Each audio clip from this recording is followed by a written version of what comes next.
Will Red directs and co-writes Nocturno, and this is a supernatural horror movie from the Philippines. So what is the story, you may be asking?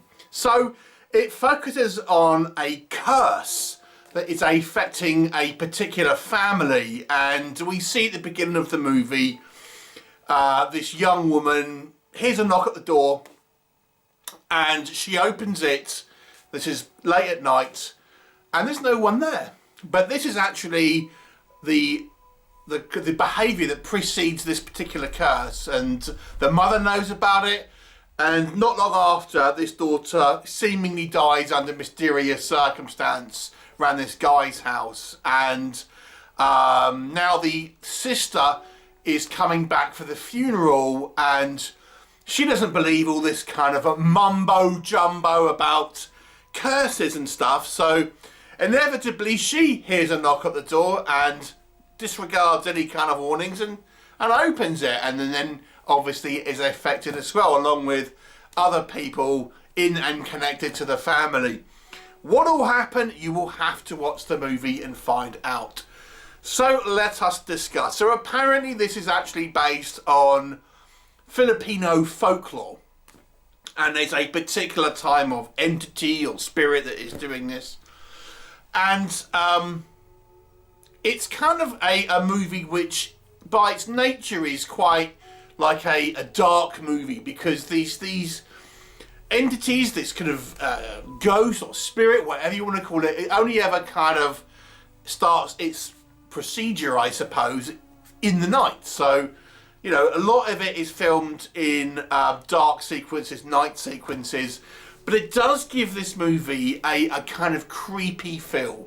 And the fact that this is a movie from the Philippines, some of the kind of the architecture and stuff is a little run down, and you know, it's kind of a little bit battered here and there. So you know, it feels like somewhat of a more of like a depressing kind of atmosphere, almost like a somewhat of a, you know, oppressive feel to this movie, and it's kind of this supernatural entity, if there is one. There is. You know, it has this kind of like stranglehold on this kind of community and things. So I think the movie looks pretty kind of eerie, and I think the cinematography using the kind of like shadow and the fact that obviously, you know, a lot of this stuff is enveloped in darkness, I think is quite effective. Now, I always say for non-English language movies, it's sometimes hard to really judge acting. But there are instances where it kind of is obviously pretty bad. I would say this is not this case. I think the acting here seems relatively kind of solid.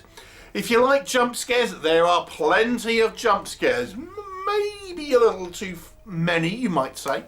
But nonetheless, there are some kind of some jump scares here and there. And the sequences where we do have a supernatural element to it, and we kind of see this entity or entities on screen, you know, it's done in quite a kind of creepy way, in these kind of black, like, you know, shrouds and funeral gowns and stuff, which I kind of quite liked.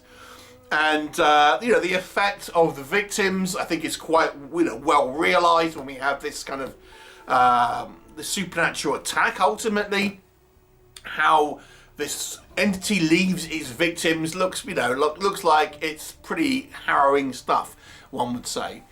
You know, so the other thing I would say with this movie is, if you like a relatively simple A to B storyline with, you know, a kind of fairly sort of predictable outcome, then this is what you're going to get with this film. Now, that's going to be a negative as well, spoiler alert.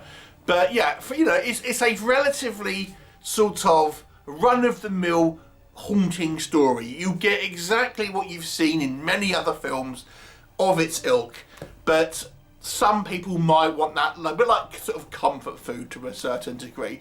But let's now transition to maybe any critiques, and that is going to be one of them. This movie, to me, is entirely predictable. It really doesn't try and do anything else with any sort of narrative tricks or anything really interesting with the kind of the story here. It is very much a cookie cutter style haunting, really, with a few clearly sort of sacrificial lambs that will get introduced that, you know, you're going to we know they're going to be killed off and stuff, and, you know, the final girl, so to speak, is going to be the one to follow. It all very much follows a very, very predictable plan. The other issue I found frustrating with this movie is the characters, I have to say, seem a little bit on the less intelligent side, shall we say. I mean, why bother? If someone's told you, look, don't open the door, just don't do it, you know. If you're in their house, you just don't open the door. And it kind of feels like people, characters within this movie, like, do dumb things like that. Decisions that will be just seem kind of somewhat unrealistic and unnecessary to a large degree. So that's kind of a little frustrating watching this. Now, I don't blame the actors for that. I think some people might put that down as bad acting. It's bad writing is what it is. I have to say as well, because of its predictable nature, the movie is not particularly engaging, and I also think this movie is on the slow side. Now, this is not some sort of character-driven piece which is investigating this psychological dichotomy between certain characters. It's a kind of a movie which is about a ghost, which is trying to build tension. But I think it actually is a little bit dull at times, not just because of the predictability, but just the pacing of this story is a little bit too slow for its own good. And the movie wants to kind of save up these entities so we don't really see too much of them, and it's just a lot of kind of like cheap jump scares and coincidences and things like this. You know, there's a boy, like the younger brother, there's like a younger brother, and he's talking to the sister, and, you know, he's just about to leave and go, I want to go back home, and all of a sudden there's like a clap of thunder.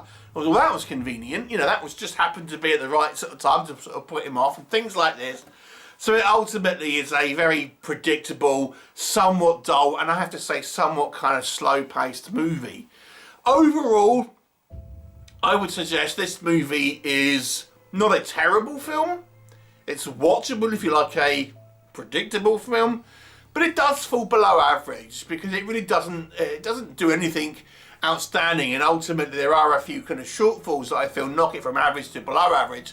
So for me, this is a 4 out of 10. Have you seen it? What did you think? Leave me a comment and I shall look forward to you next time.